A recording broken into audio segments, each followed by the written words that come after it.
tax freight train is bearing down on your retirement. To protect yourself, you'll have to harness the power of zero.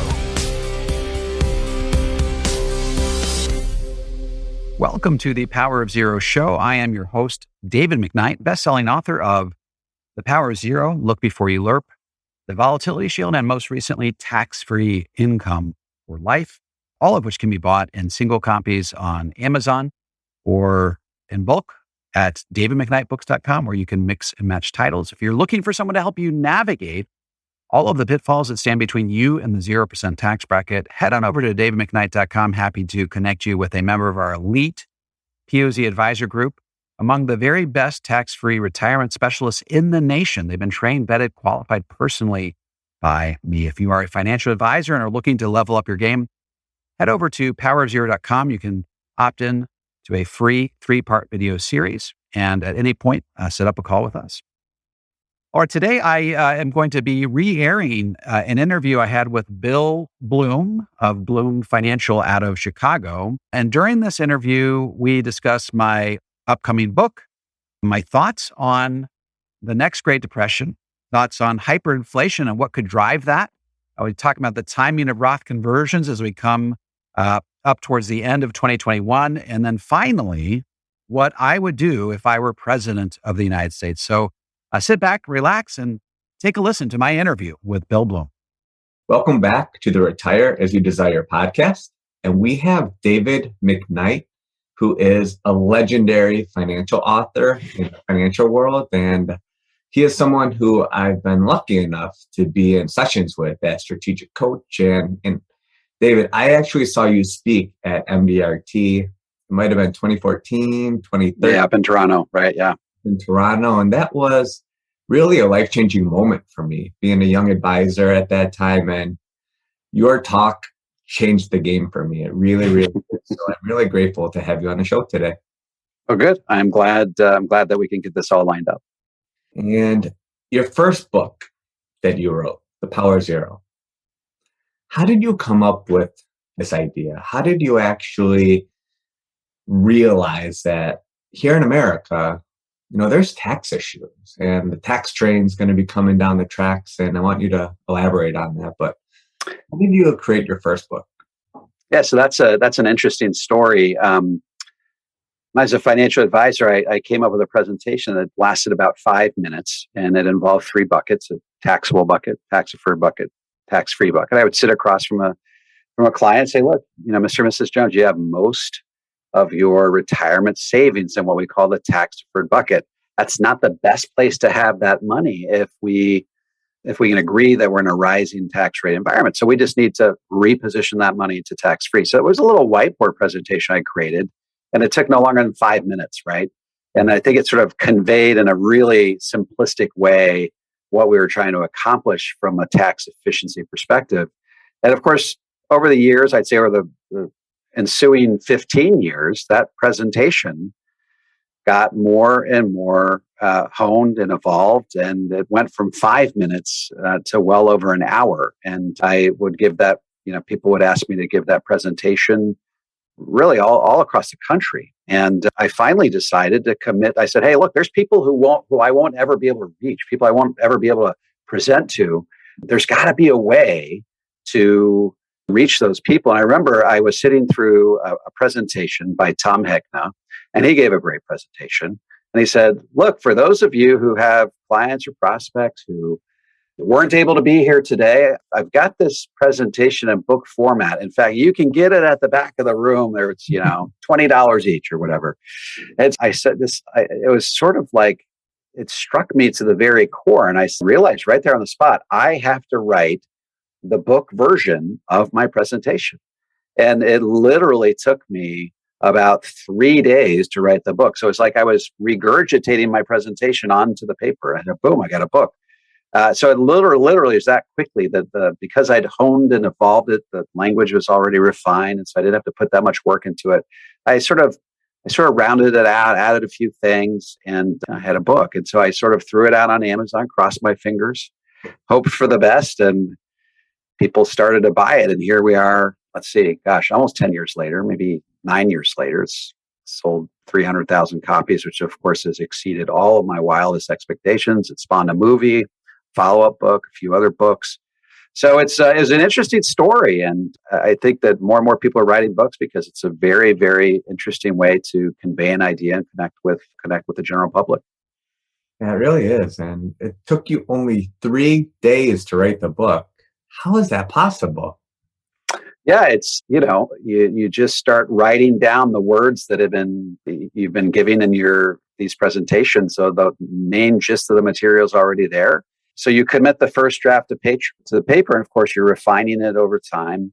But really, the whole thing was done in about a week. And I was working with a publisher, and they would take a chapter and they would edit it and refine it and send it back to me. And I felt like it was worse than when I gave it to them. So you'd have that tug of war with editors. And so that took another 6 months. So the process of writing the book on my end didn't take that long. The process of actually getting it into a book format and published took a lot longer than that. But, all's well that ends well. And the book got republished in 2018 by Penguin Random House. And it includes the Trump tax cuts. And what I feel like is, I add a new chapter called The Tax Sale of a Lifetime, which talks about the urgency that our clients and prospects should be assuming when it comes to shifting money from tax deferred to tax free, because we're at historically low tax rates. In January 1st, 2026, taxes revert back to what they were in 2017, which is higher than they are today. Absolutely. And you're writing a new novel. It's a financial thriller, as I would like to describe that to our audience. So what's your premise on the new book? Yeah, so I've actually written a few novels before. I love writing, and I didn't want to write another boring business book. Not everybody thinks my business books are boring. I think the process of writing them sort of tries my patience. And I wanted to sort of combine what I felt like is a very important financial theme. And I wanted to couch that theme in a novel that had a lot of suspense, had a really compelling plot, some engaging protagonists, and some really, maniacal antagonists. And it's really in the Dan Brown mold, this whole idea. It's the working title is The Infinity Code. And it basically talks about a secret order of Harvard graduates that graduated in 1985 and set out to remake U.S. monetary policy. They knew that they couldn't do it overnight, so they worked their way into the highest levels of government, waiting for one of their numbers to rise to the office of the presidency. And they knew that once one of their numbers could become president of the United States, they could set their plan into motion. And so our protagonist is a sophomore at Harvard.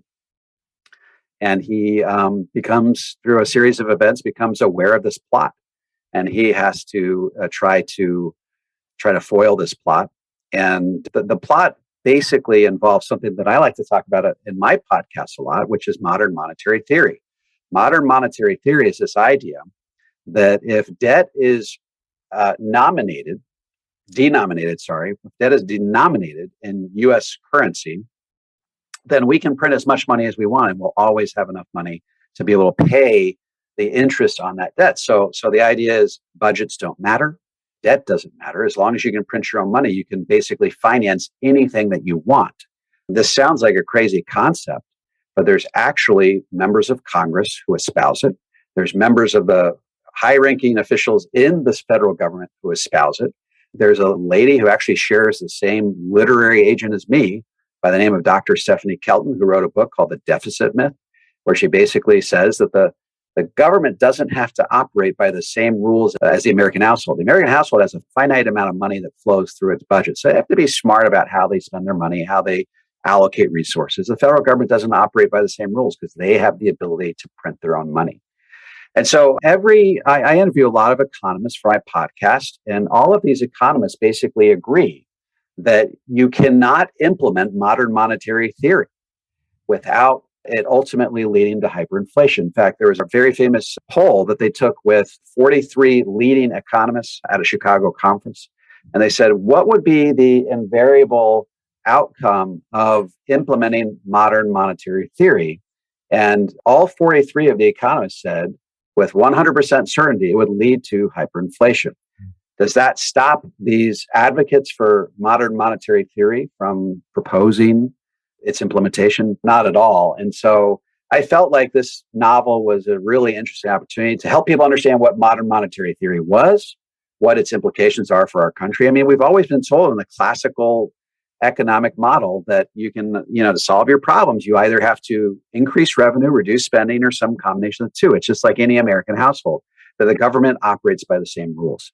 This whole theory says that it does not operate by those same rules. And so if you start accumulating debt, sort of suspending the laws of the economic universe and saying, look, it's not going to affect anything. It's just going to mean that we can implement more utopian policies. And I don't like to comment on the merit of any of these policies that get proposed. I just like to comment on the fiscal implications. But if you start implementing all these different approaches, what impact is that going to have on the future of our country if we're already neck deep in debt? I mean, we're fast approaching $29 trillion of debt. The cost of servicing that debt alone, were we to return to historically normal levels of interest rates, that would quickly consume most of the federal budget. In fact, by 2040, it would consume the entire federal budget if we just returned to what interest rates were in 2003. And so this is a really shaky path moving forward. And every expert I've ever interviewed is really concerned about the future fiscal trajectory of our country. And you throw modern monetary theory on top of it, and I think it precipitates a global depression. So I felt like the theme of this book is to at least get the word out on what some very important people in very important places are saying we should do in terms of U.S. monetary policy. So it'll be interesting to see how this book plays. It'll come out in the next couple months, and hopefully it makes an impact. I can't wait to read it. I think it's going to be a thriller. It really, really is, because I love your other books too. Mm-hmm. You're talking about the fiscal condition of our country. Where do you think we're at today here in America? I think we're in a pretty precarious spot. I filmed a movie called The Power of Zero, The Tax Dream's Coming. Filmmaker Doug Orchard and I crisscross the country, interviewing all of the most important experts about the national debt as it relates to the future of tax rates. And they're all reading the same music. They're all singing the same song. They're simply saying, look, if we don't change course, and this is back in 2018, by the way, if we don't change course immediately, that 10 years from now, tax rates will have to rise dramatically or we go broke as a nation. Some of them even use the D word as it relates to the future of tax rates. Tax rates will have to double or we go broke as a country. So that was 2018. So that was almost 4 years ago. So we have another 6 years. I really think the moment of reckoning for our country is 2030. I interviewed a guy named Brian Beaulieu, who is the author of Prosperity in the Age of Decline. I interviewed him for my podcast, and he has a chapter in there. I actually learned about this book from another financial advisor at Strategic Coach. He has a chapter in there called the Coming Great Depression. And he's basically, and this is a guy that's predicted all of the major economic trends, like with 95% accuracy over the last 40 years.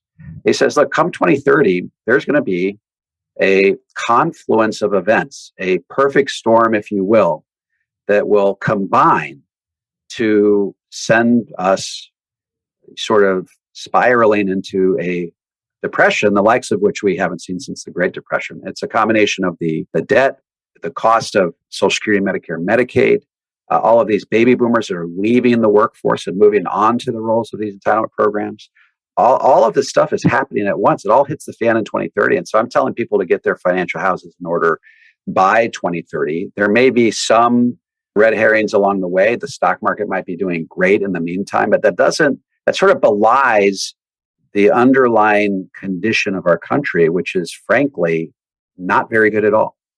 And how does that relate to a comment that you made earlier? Because I'm curious about this. When we could just print money, but what happens if the United States dollar is no longer the world currency, right? So how does that play into what could happen in the future?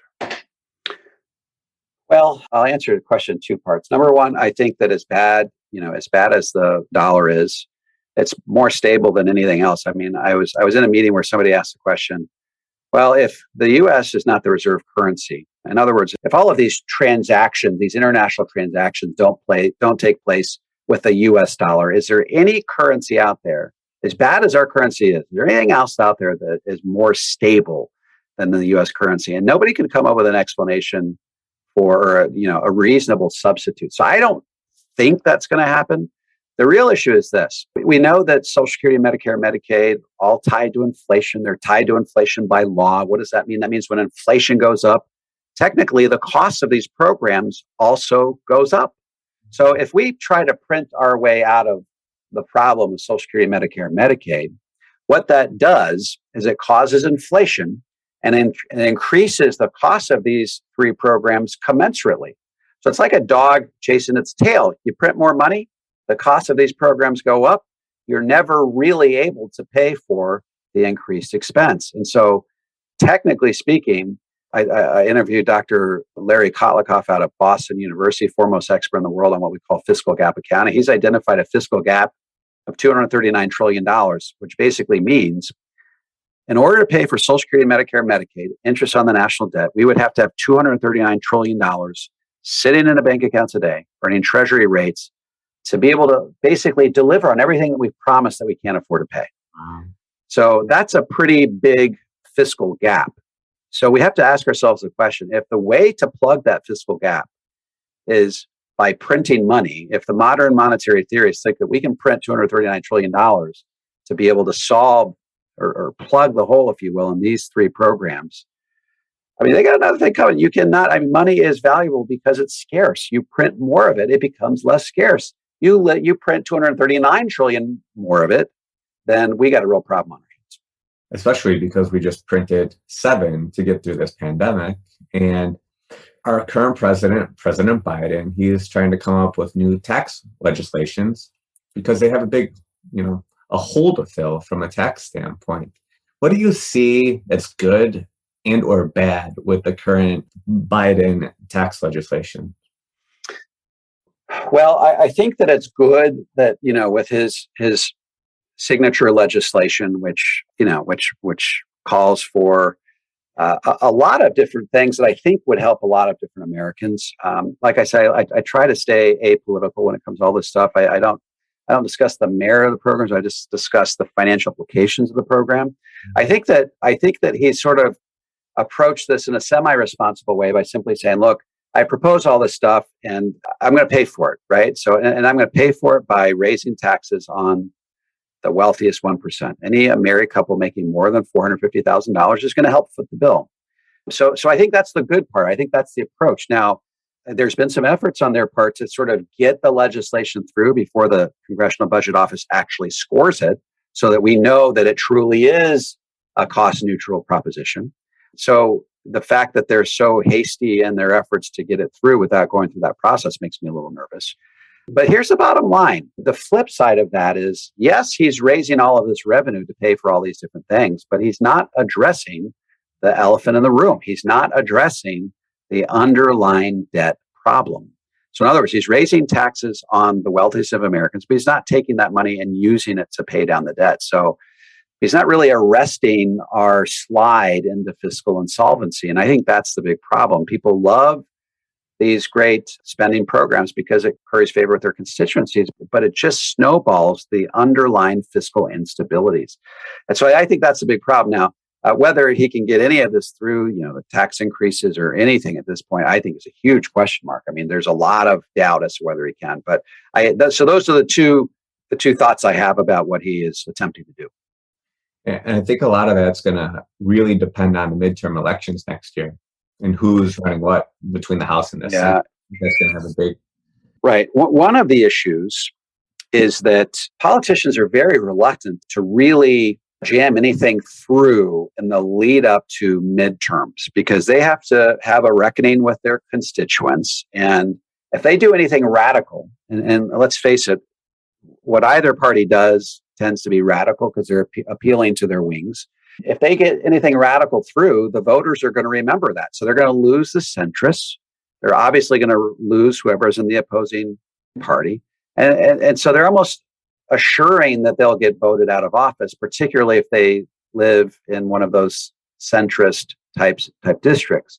And so if they don't get this done before the end of the year, I'm really skeptical that they would be able to get anything done in the lead up to the midterms. They may try to do it, but it might be a really watered down version of what they originally wanted. I mean, they went from Bernie Sanders saying we want a $6 trillion deal then it was a $3.5 trillion deal. Now I think it's at like 1.65 or 1.75.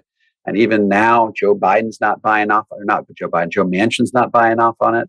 Kirsten Sinema doesn't want to raise taxes at all on anyone, not even billionaires. So there's really, really big question marks whether Joe Biden has the political capital to be able to pull anything off at this point. And David, I'm going to put you in the role of being the president, or if you were in charge of the fiscal policy of our nation, like what would you do to try and solve this? Because I really respect your opinion and your knowledge on this subject. Like, what are some ideas that you would have to try and fix this?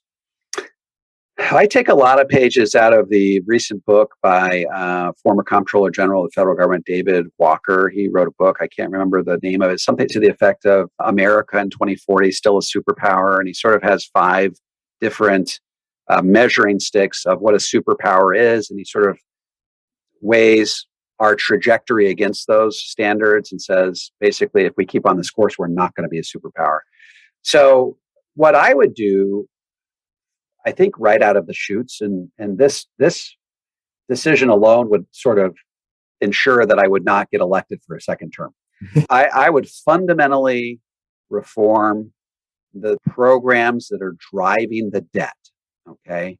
And it's pretty clear that the programs that are driving the debt are, yes, Social Security, but primarily Medicare. So Social Security is a relatively easy fix. You push out the retirement date, you sort of phase out the retirement date.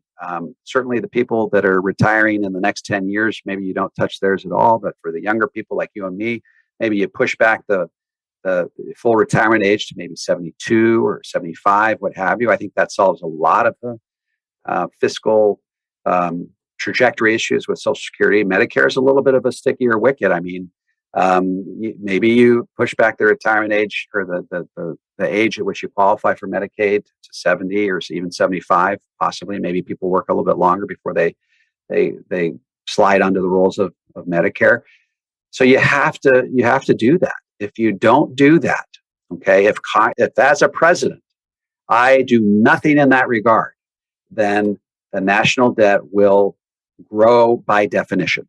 Okay, Maya McGinnis, president of the Committee for a Responsible Federal Budget, did a study where she said, "What do we have to do to simply prevent if we don't touch Social Security, Medicare, Medicaid, what do we have to do to simply prevent the debt from growing by more than $1 trillion per year?"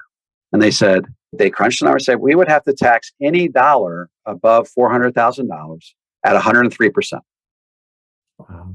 So they said, well, obviously people aren't going to work for 103%. So that's not going to work. We got the Laffer curve, and you get to the point where taxes go so high and people don't want to work if taxes go so high. And so they said, okay, well, let's lower it down to $250,000. At what tax rate would we have to tax every dollar earned above $250,000 in our country? And they came back with 80%, tax at 80%. And mind you, that's just to prevent the national debt from growing by more than $1 trillion per year. That's not spending it down. That's not making us deficit neutral. That's not spending down the debt. It's just preventing it from growing by more than $1 trillion per year. So then they said, well, that may not work. So they kept cutting and cutting. Finally, they said, okay, if we were to tax every dollar earned above, say, $50,000, so it's just $50,000, what would tax rates have to go up to? And they concluded that tax rates would have to go up to 40% on every dollar earned above and beyond $50,000. That's math. I mean, there's no denying math. So what did David Walker famously say? I give you a 4-letter word that explains why tax rates have to double. It's math. Math is the 4-letter word that explains why tax rates have to double. There's no way around the math. Math doesn't lie. And so if we're going to fix this problem, no amount of taxing the rich, no amount of taxing even everyday Americans is going to fix this problem. We have to fundamentally reform Social Security, Medicare, and Medicaid to get our country back on track. And thank you for explaining that in simple terms, because in the 40s, when we were going through World War II, and you talk about this in your books, I mean, the highest tax rate was, 94%? Right. And we're coming up to a very important time in our financial world where in 2025, the tax laws will be expiring and they will revert, unless changed, to the 2016 tax rate. So how important are Roth IRA conversions? And again, this is not a blanket recommendation for anyone. I love my compliance team. You guys are great. But, we have David here. I want him to explain how, important this could be for the future of Americans. Yeah, so we know that January 1st, 2026, tax rates will revert back to what they were prior to the tax cuts. That means your 22% tax bracket goes to 25, your 24 goes to 28. And that's affecting most of the people that you and I talk to day in and day out. So really, we're on the clock, right? Including 2021. And we're even getting to the point where a lot of custodians don't even want to do conversions for 2021 anymore because there's this big rush at the end of the year. So if any of your listeners want to do Roth conversions, they should really step on it because come December 1st, a lot of custodians don't even want to deal with it. So if you include 2021, we basically have 5 years, 5 little mini windows of opportunity before tax rates go up for good. And I can tell you this, as David Walker said in an interview, he said, I am more convinced now than I ever am that tax rates today are as low as they will be ever in our lifetime. He says, you can take that to the bank. They will never be as low as they are today. So, if people want to take advantage of these historically low tax rates, then they shouldn't really let any time pass, any year pass without fully taking advantage of at least potentially converting to the top of the tax bracket they're currently in. And here's the problem. Every year that goes by where you fail to take advantage of historically low tax rates means that the window within which you can execute that conversion gets narrower and narrower. So instead of having 5 years over which you could potentially execute a Roth conversion, you now only have 4 years. And what's the problem with 4 years versus 5 years? Well, if you do a conversion over 4 years, it increases the likelihood that you will bump up into a tax bracket that gives you heartburn. So this is what I tell people. You want to convert your IRA quickly enough that you get the heavy lifting done before tax rates go up for good, but you want to do it slowly enough that you don't rise into a tax bracket that gives you buyer's remorse. And so there's an art and a science to Roth conversions. And the problem is time is your friend. And when time grows short, then these Roth conversions become less and less appealing. Absolutely. And once you get up to that 32% tax bracket when you're married filing jointly, there's some heartburn there. I mean, that's a big chunk of money, and you have to earn a pretty substantial rate of return to make that money back over time. And how do you feel about that when you bump up to that 32% tax bracket?